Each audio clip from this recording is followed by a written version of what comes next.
শিমুল পলাশ আমাদের ঘুম কেন ভাঙায় আমরা কি কেউ জানি? হয়তো শীতের আলস্য কাটানোর জন্য, জানি না। কিন্তু প্রতি বছর বসন্ত আমাদের মন রাঙিয়ে দিয়ে যায়। তাই তো প্রতি বছর লক্ষ লক্ষ মানুষের প্রাণ টানে পুরুলিয়ার পলাশ বন। আর সেই ডাক উপেক্ষা করতে না পেরেই আমরাও বেরিয়ে পড়লাম পুরুলিয়ার উদ্দেশ্যে। এই ব্লগে আমরা আপনাদের সাথে শেয়ার করব পুরুলিয়ার পলাশে রাঙানো প্রকৃতির সৌন্দর্যকে কাছ থেকে দেখার আমাদের অভিজ্ঞতা। আমরা দেখাবো কোথায় গেলে পলাশের অপূর্ব দৃশ্য উপভোগ করতে পারবেন, কিভাবে সেখানে পৌঁছানো যাবে এবং একদিনের সুন্দর একটা ট্রিপ কিভাবে পরিকল্পনা করবেন। তাই অনুরোধ রইল ভিডিওটা স্কিপ না করে পুরোটা দেখার জন্য। Hello everyone, welcome to our channel wonder with Dev Ritu. আজকে মার্চের 5 তারিখ, আমরা চলে এসেছি এখন পুরুলিয়াতে আজকে আপনাদেরকে নিয়ে যাব পুরুলিয়ার এক দুটো ছোট্ট গ্রাম, যেখানে আপনারা মন ভরে পলাশ দেখতে পারবেন। তো চলুন ভিডিওটা আজকে শুরু করি। আমাদের টিকিট ছিল সকাল 6:45-এ হাওড়া গয়া বন্দে ভারত এক্সপ্রেসে। বলে রাখি আমরা আজকে নামবো আসানসোল স্টেশনে। আসানসোলে নেমে আমরা কিছু সুন্দর সুন্দর গ্রাম যেখানে প্রচুর পলাশ পাওয়া যায় দেখে আমরা চলে যাব বরন্তিতে। আপনারা হয়তো সবাই জানেন বরন্তিও পলাশের জন্য কিন্তু খুব ফেমাস। বলে রাখি বন্দে ভারত ছাড়াও আপনারা ব্ল্যাক ডায়মন্ড বা শতাব্দীতেও আসানসোল পৌঁছাতে পারেন। তাছাড়াও কিছু ট্রেন আছে, সেটা আমি স্ক্রিনে দিয়ে দিলাম।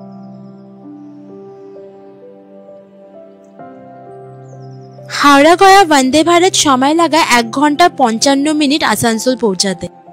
আমাদের ট্রেন একদম সঠিক সময় আমাদের আসানসোলে নামিয়ে দিয়েছে। আমাদের গাড়ি আগে থেকেই বলা ছিল, গাড়ির ডিটেলস আমরা সব ভিডিওতে দিয়ে দেব।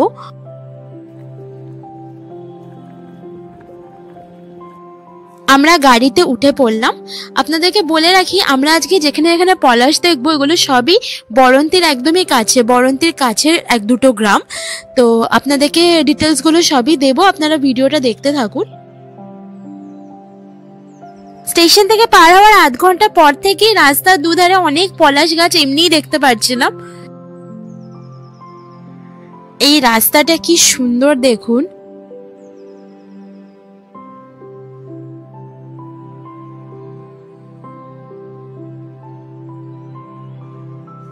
বরন্তি আমরা আগেও একবার এসেছিলাম, আর খুব রিসেন্টলি এসেছিলাম নভেম্বরে। তখনই আমাদের যে ড্রাইভার ছিলেন, ড্রাইভার দাদা বলেছিলেন যে একবার পলাশের সময় আসতে, উনি আমাদেরকে পলাশ বন ঘুরিয়ে দেখাবেন। তো তাই জন্যই আমাদের এবার এখানে আসা।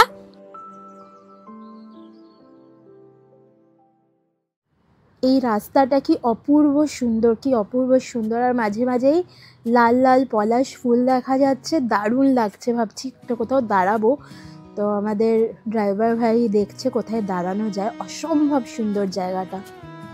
আচ্ছা বলে রাখি, আমরা এখন যাচ্ছি প্রথমে ভেটিগ্রাম। ভেটিগ্রাম বরন্তির একদম কাছেই অবস্থিত। ওই গ্রামটা হচ্ছে পলাশ দেখার একদম আইডিয়াল জায়গা। আপনাদেরকে গিয়ে দেখাচ্ছি। আমি ওই জায়গাটার প্রচুর ভিডিও ফটো দেখেছি, দেখেই আমার লোভ লেগে গেছিলো ওই জায়গাটায় যাওয়ার জন্য। ওই জায়গাটাতে গিয়ে আপনাদেরকে তো দেখাবো ওই ভিউটা। তবে আমি যে দেখছি বরন্তি যাওয়ার পুরো রাস্তাতেই পলাশ ভরা, মানে আসানসোল, ইনফ্যাক্ট আসানসোল স্টেশন থেকে বেরানোর মানে 1/2 ঘন্টা 40 মিনিটস পর থেকেই পলাশের দেখা যায়। আর যত বরন্তির কাছে আসবেন তত বেশি আরও পলাশ দেখতে পারবেন। এখানে আমরা দাঁড়ালাম একটু ফটো ভিডিও নেব বলে, অসম্ভব সুন্দর লাগছে। আর এত আজকে ভালো হাওয়া দিচ্ছে, একদম গরম খুব একটা লাগছে না, রোদেরও খুব বেশি তাপ নেই। আর প্রচুর কুড়ি হয়েও আছে, মানে আরও হবে আর কি, প্রচুর আরও পলাশ ফুল দেখতে পারবেন আপনারা নেক্সট উইকে আসলেও।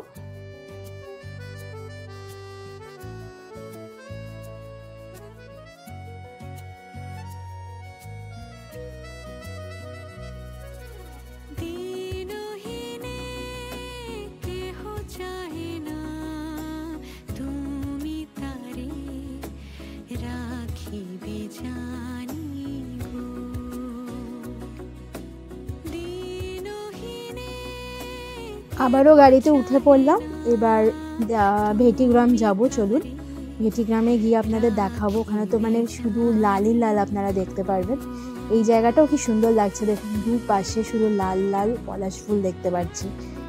আপনারা এই সময়টা কিন্তু একবার আসুন, মার্চ এন্ড অবধি যখন টাইম পাবেন একদিনের জন্য হলেও এসে ঘুরে যান, খুব ভালো লাগবে। ভেটিগ্রাম জাস্ট ঢুকে এই জায়গাটা দেখলাম, আমার খুব সুন্দর লাগলো, তো তাই ড্রাইভার ভাইকে দাঁড়াতে বললাম। তাও এখনও মেইন জায়গাটা আমরা কিন্তু পৌঁছাইনি, যেখান থেকে আপনার একটু একটা ছোট্ট পাহাড় মতন আছে, উপর থেকে ভিউটা দেখা যায়, সেটা গিয়ে দেখাচ্ছি। তার আগে এই জায়গাটা দেখুন, এই জায়গাটাও পুরো লাল লাল হয়ে আছে, একটা ছোট্ট মতন একটা জলাশয়, জল অনেকটাই শুকিয়ে গেছে, আর তার চারিপাশে শুধু লাল পলাশ ফুল, অসাধারণ একটা ভিউ।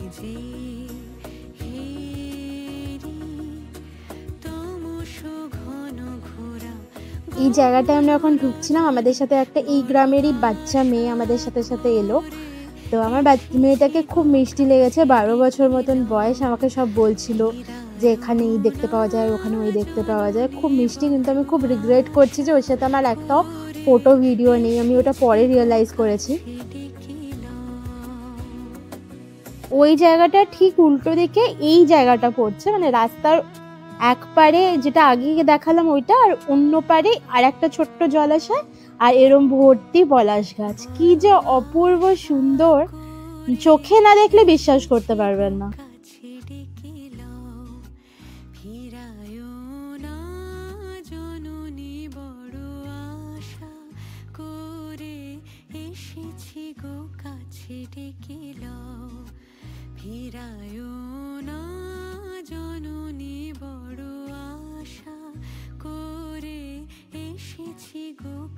এইবার চলুন আসল জায়গাটায় আপনাদেরকে নিয়ে যাই। একটা ছোট্ট পাহাড় আছে যেখানে যে কেউ ইজিলি উঠতে পারবে, সেখান থেকে আপনাদেরকে ভিউটা দেখাই।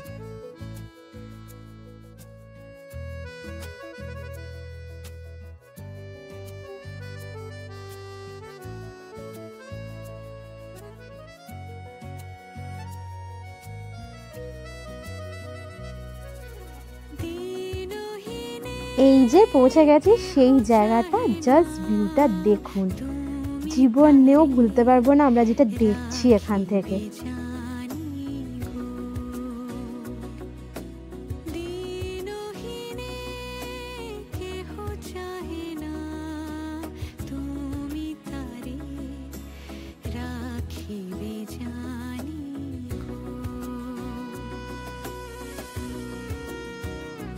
দূরে বরন্তির ড্যামটাও দেখা যাচ্ছে, মনে হচ্ছে ওটা বরন্তির ড্যাম, মনে হচ্ছে না ওটা বরন্তিরই ড্যামটা।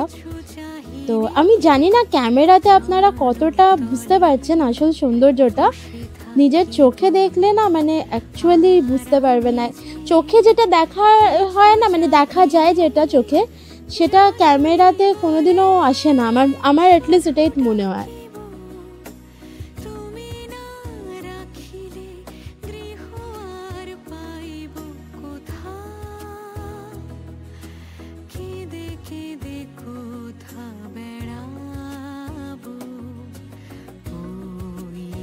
ভেটি গ্রাম থেকে বেরিয়ে এখন আমরা অলমোস্ট চলেই এসেছি তালবেরিয়া গ্রাম। এখানেও প্রচুর পলাশ দেখতে পাওয়া যায়। হ্যাঁ, তবে ভেটি গ্রামের মতন না, ভেটি গ্রাম হচ্ছে পলাশের জন্য বেস্ট আর কি, তবে এখানেও প্রচুর দেখা যায়। তালবেরিয়া গ্রামেও প্রচুর পলাশ দেখা যায়। এই যে দেখুন,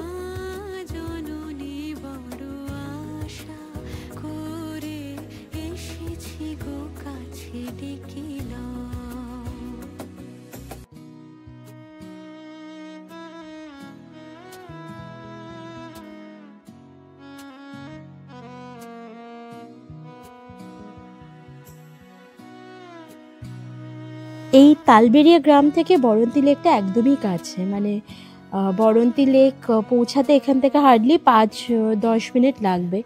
আমরা এখন যাব বরন্তি লেকের কাছেও, তো আপনাদেরকে গিয়ে দেখাচ্ছি।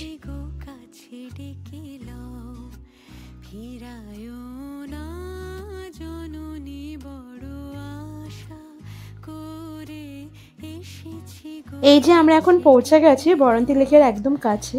বরন্তি লেকের কাছেও দেখুন কত পলাশ দেখতে পারবেন, বরন্তী, পুরো বরন্তীতে পলাশ দেখতে পারবেন। বরন্তীর আশেপাশে গ্রামগুলো ভর্তি পলাশ। তাই বলছি অপেক্ষা বেশি করতে হবে না, চট করে চলে আসুন, নাহলে কিন্তু মিস করে যাবেন।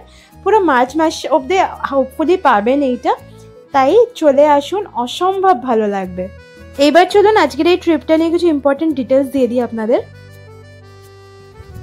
আচ্ছা, তুমি একটু বলে দাও যে এখানে কিভাবে প্ল্যান করবে, মানে ট্রিপটা এখানে পলাশ দেখতে হলে কি এসে থাকতেই হবে নাকি কেউ চাইলে দিনে দিনে ফিরে যেতে পারে? হ্যাঁ, দুরকম করা যায়। এক হচ্ছে সকাল সকাল আপনার ব্ল্যাক ডায়মন্ড বা বন্দে ভারত বা শতাব্দী ধরে চলে এলেন আসানসোল। সেখানে আপনার গাড়ি ঠিক করে রাখতে পারেন। গাড়ি ঠিক করে ওখানে 2-3টে গ্রাম আছে যেখানে পলাশ প্রচুর দেখতে পাওয়া যায়, তো 2-3টে গ্রাম ঘুরে নিলেন। ঘুরে আবার বিকেলে ব্যাক করে গেলেন। তো বিকেলে যেমন ব্ল্যাক ডায়মন্ড বা শতাব্দী বন্দে ভারত আছে, এই একটা অপশান আছে। বা হচ্ছে কি আপনারা পুরোটা ঘুরে নিলেন গ্রামগুলো, দিয়ে এখানে অনেক রিসোর্ট আছে, সেখানে থেকে গেলেন। বরন্তীতে অনেক থাকার অপশন আছে।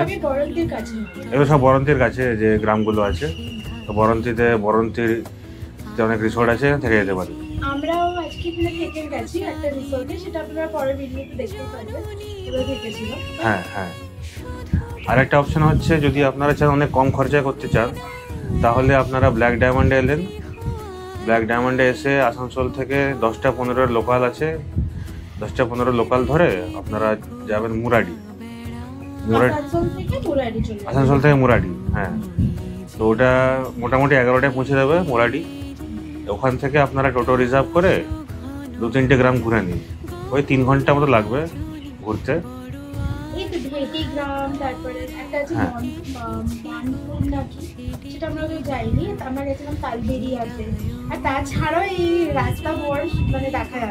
হ্যাঁ, এরকম পুরো ঘুরে যার লাগবে 3-3.5 ঘন্টা ঘুরে, তারপরে আবার ওইখানে আপনার ওখান থেকে লোকাল ধরে আসানসোল চলে গেলেন ব্যাক করে মুরাডি থেকে, এবং আসানসোল থেকে আবার ব্ল্যাক ডায়মন্ড ধরে নিলেন বিকেল 5:30টায়।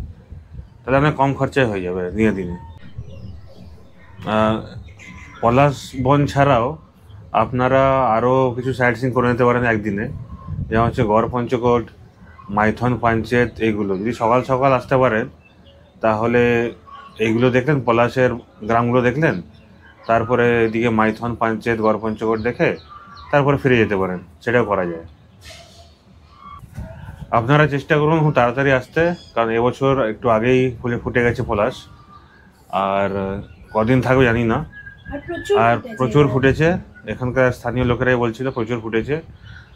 তো তাড়াতাড়ি আসুন, আপনারাও উপভোগ করুন। এবার বলে দাও আমাদের গাড়িতে কত কি পড়বে? হ্যাঁ, আমাদের গাড়িতে আসানসোল থেকে পিক আপ করে পলাশ গ্রামগুলো ঘুরিয়ে বরন্তীতে ড্রপ করেছে, তার জন্য নিচ্ছে 1900 টাকা নন এসি, আর এসি হলে নেবে 2200 টাকা। আর যদি মুরাডিতে এসে কেউ মনে করো আসানসোল থেকে মুরাডি গেল, তো ট্রেনে মনে হয় 10 টাকা করে টিকিট নেবে না? হ্যাঁ, লোকাল ট্রেনে গেলে 10 টাকা হয়তো টিকিট হবে, আমি স্ক্রিনে দিয়ে দেবো এক্স্যাক্টটা। তো তারপরে টোটো করলে বার্গেনিং স্কিম। আর যদি ওখান থেকে টোটো ভাড়া করেন তাহলে 600 থেকে 700 টাকার মধ্যে হয়ে যাবে, আপনার বার্গেনিং স্কিলের উপর ডিপেন্ড করছে। তো আপনাদের পুরো পলাশ গ্রাম ঘুরিয়ে দেখিয়ে দেবে। বার্গেনিং করতে হবে ভালো করে। হ্যাঁ, বার্গেনিং করতে হবে। অনেকে মানে গাড়িতে 1900 টাকা পড়েছে, তাও মানে আসানসোল থেকে। হ্যাঁ, আসানসোল থেকে পড়েছে 1900 টাকা। মুরাডিতে মানে বরন্তীর একদমই কাছে। হ্যাঁ, এখান থেকে বেশি দূর না, মুরাডি কাছেই, 5-6 কিলোমিটার হবে। যাই হোক, আমরা আমাদের আজকের এই ভিডিওটা এখানে শেষ করলাম। আপনাদের ভিডিওটা ভালো লাগলে প্লিজ লাইক করবেন আর চ্যানেলটাকে সাবস্ক্রাইব করবেন। আর পরের সপ্তাহে আপনারা দেখতে পারবেন আমরা বরন্তীতে আজকে কোথায় ছিলাম। এটা একটা অপূর্ব রিসোর্ট, একদম লেকের ধারে। সেই রিসোর্টের সমস্ত ডিটেলস নিয়ে আমরা পরের ব্লগে আসবো।